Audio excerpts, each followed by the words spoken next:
Hurry into Old Navy today and tomorrow to get jeans for the whole family on sale. Just $15 for adults, $12 for kids. Plus, starting today, redeem your Super Cash to save even more at Old Navy and OldNavy.com. Super Cash valid 6/3 to 6/11. Jeans valid 6/3 to 6/4. Select styles only.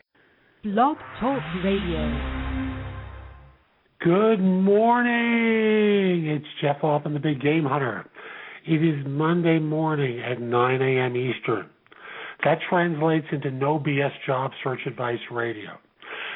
This is where I try and just give you straightforward information that's designed to help you with your career and help you with job hunting. And this morning's show is brought to you by consultingassignments.com, which is a website where if you're looking for a consulting assignment, full-time consulting position, consulting contract, temp assignment, or temp to perm situation, you can find one easily. One of the cool things about the site is that it also carries listings from Indeed. So at one place you're looking at jobs from both the site itself as well as from Indeed. And if you're a recruiter like I am, posting is completely free. If you want to feature your listing, if you want to feature your resume, that costs $10, a whopping $10. But if you just want to post and have it searchable to everyone, if you want to search for resumes, it's completely free. So again, that's consultingassignments.com. Now, one of the things I like to do is to prepare you. And my thinking is, frankly, that it is inevitable that you're going to be changing jobs again. It's just the way the system is set up.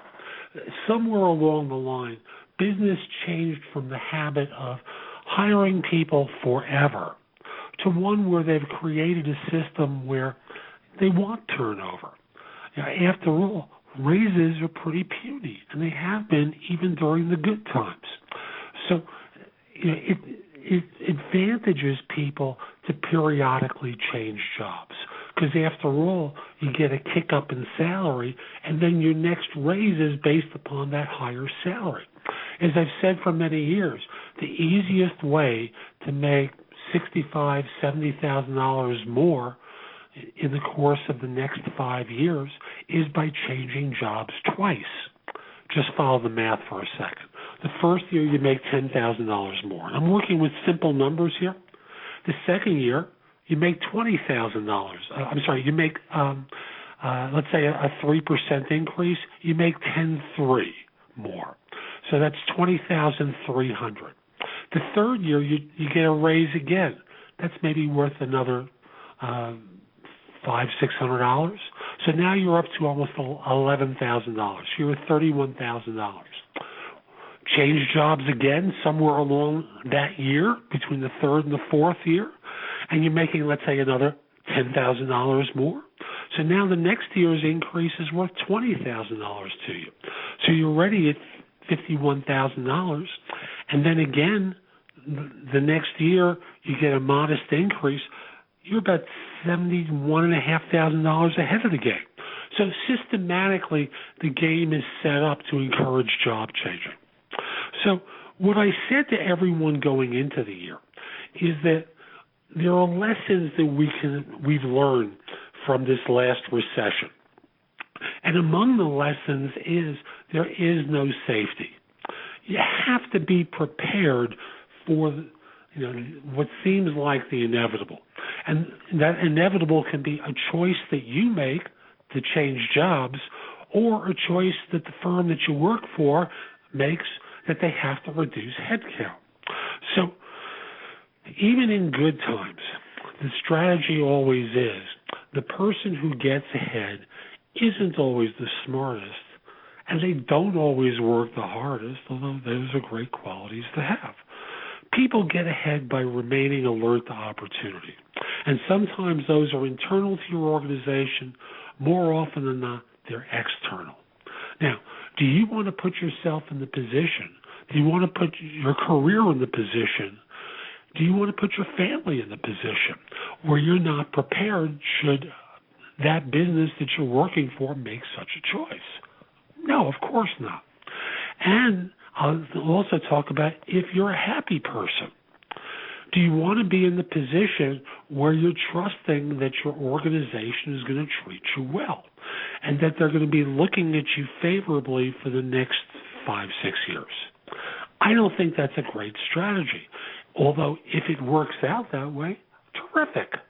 But if it doesn't work out that way, you're not well prepared. So I mentioned going into the year that one of the resolutions that you should set for yourself is updating your resume every 3 or 4 months. Now, why do I suggest that? Well, updating your resume regularly serves a variety of different purposes. One, of course, is you want to keep track of what you've done during the course of a period of time. Because, frankly, if someone knocks on your door and says, "Hi, we've got an opportunity for you," you don't have to rush out and go, "Oh, my God, what did I do?" It becomes a way that you can benchmark your accomplishments over the course of a couple of months pretty easily. It serves a second function, and too many people have learned this lesson. Let's say your boss winds up changing jobs. They've either been let go or they took something else that's better. And now you're going to be reviewed by someone who doesn't really know your work or may only know your work for 2 months or so. And you want to be prepared for the tension that comes at review time. So by having your resume up to date regularly, you don't have to freak out. You're just ready for your review when they say, "So what have you done the last couple of months? What have you done this year?" You just have that data and documentation already. It also serves the purpose, and I encourage people to do this, is keep your resume online. I'm not saying you have to change jobs, but use it to update your LinkedIn profile. Keep your resume up to date on the boards. In this way, if someone knocks on your door with an opportunity that's going to leverage your experience and move you ahead financially and professionally, why wouldn't you look at it? Unless, of course, it's with a firm that you're reading about in the press as being, shall we say, in jeopardy. So, update your resume on a regular basis. And now we're approaching that time of the year where if you didn't do it in January, as I suggested, you need to do it now. It's up to you to make that decision to put it on a board, and although I encourage it, definitely put it on LinkedIn. Recruiters are scouring for potential candidates on LinkedIn. Let them knock on your door. Let them talk with you about what they're recruiting for. And let's see if it makes sense for you to go exploring with it. So I'm not telling you have to change jobs. I'm just encouraging you. Update your resume. Okay? So that's point number one I want to cover with you today. The second one is, again, along the lines of inevitability. It's inevitable that you're going to be in a situation where somewhere in your career, you're going to get caught short. And I was listening to this drive-in radio show yesterday, and the host was talking about, and he's a financial guy, he's not a headhunter, and he was talking about how many people have their benefits tied into their employer, and pointed out how health insurance and life insurance tend to be tied to your employer. And it's absolutely true. So my observation here is it's worthwhile for you to start thinking about what can you do with the skills that you have to create a second line of income for yourself that doesn't really require a lot of effort. Now, you can do writing. You can publish your stuff for Kindle, for the Barnes & Noble, Nook, and any number of other devices. There are those of you who are in any number of fields who could teach others in an ebook or in a series of short guides how to do things better than what they do now. You can freelance as long as your employer doesn't prohibit it. You can freelance and use services like Odesk or Elance to do freelance work. You can come over to my website. I have links for both services there. And do some part-time work after hours. If you're a graphic designer, that one's easy. If you're a developer, that one's easy. If you're an accountant, that one's easy. You can start marketing your services for doing secretarial administrative work. Do virtual assistant work for someone somewhere around the country. You're not limited except by your imagination as to the sort of things that you can do. Now, making the extra money, I don't want you to take major amounts of time to do it, because most of your time, effort, and career should be focused on your employer, and you want to also have some personal time. And you're probably wasting a lot of time watching TV if you're like most people I know. So do some things to create a second line of income for yourself. So this way, if the unfortunate inevitable occurs, you're not caught short. You have some income coming in from other work that you do, and it'll just help protect you at critical junctures in your life and in your career. Now, at this point, let me talk with you about a few of the new jobs I'm recruiting for. I'm going to remind you that these aren't all the jobs I'm recruiting for. There are many more at my website, which is jeffaltman.com. So, first position I have is for a SharePoint Business Development Manager. They want someone who ideally is in the New York, New Jersey area, but they'll take someone who's on the East Coast, or someone who's willing to relocate to the New York, New Jersey area. Strong working knowledge of the software development process. Good experience with SharePoint 2010 on-premise, BPOSD, Office 365, a minimum of 5 years in business development or account management roles.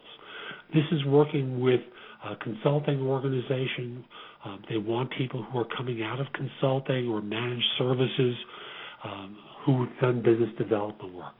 Figure this is going to about 110 on a base plus bonus, and they'll also pay a cost of living differential for working in the New York area. Next position's in Jersey City, New Jersey for a front-end mobile developer, HTML5, XHTML, CSS3, JavaScript, jQuery, Ajax, and Action scripts. Someone who's done hand coding for XHTML, CSS, and JavaScript. Experience creating CSS-based layouts using semantic W3C standards compliant HTML. JavaScript coding using JavaScript frameworks like jQuery or prototyping. Again, more details at jeffaltman.com. Take a look at the spec. A software engineering role in New York City, going to about 130 on a base plus bonus. Java, JEE, Spring, SQL, SOA, REST-based web services, Struts or Spring, MVC, design patterns, experience designing for mobile platforms and cloud computing. Significant experience supporting the technical components used in enterprise Internet applications. Ability to analyze a problem at a system level and determine root cause at a technical level. Strong problem solving and analysis skills are required. Again, going to about 130 on a base plus bonus. For a hedge fund in New York, a software development role going to about 135 on a base plus bonus. Figures you'll make about 180 all in. This is .NET oriented, Visual Studio, C# programming, broad knowledge of financial instruments including equities, options, futures, foreign exchange, fixed income, exchange-traded funds, OTC-traded derivatives. They prefer someone with Geneva background. Again, 135 on a base, total about 185. Also have a role for a software architect in New York with design patterns, systems, and such. I'm sorry I can't go into details on that now because we're about to run out of time, but if you're qualified, interested, and available in any of these roles or any of the others at my website, please email your resume to me at thebiggamehunter@cisny.com. If you know someone who might fit one of these jobs better, please ask them to forward a resume and mention your name. I will take good care of them. And I must also say that if you don't fit any of these, I'm still happy to look at your resume. just forward it to me at thebiggamehunter@cisny.com.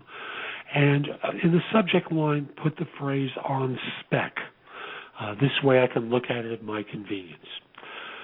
There are a lot of jobs, a lot of useful information.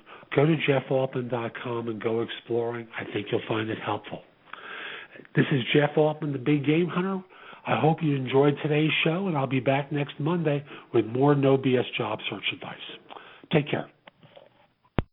Hurry into Old Navy today and tomorrow to get jeans for the whole family on sale. Just $15 for adults, $12 for kids. Plus, starting today, redeem your Super Cash to save even more at Old Navy and OldNavy.com. Super Cash valid 6/3 to 6/11. Jeans valid 6/3 to 6/4. Select styles only. Hurry into Old Navy today and tomorrow to get jeans for the whole family on sale. Just $15 for adults, $12 for kids. Plus, starting today, redeem your Super Cash to save even more at Old Navy and OldNavy.com. Super Cash valid 6/3 to 6/11. Jeans valid 6/3 to 6/4. Select styles only.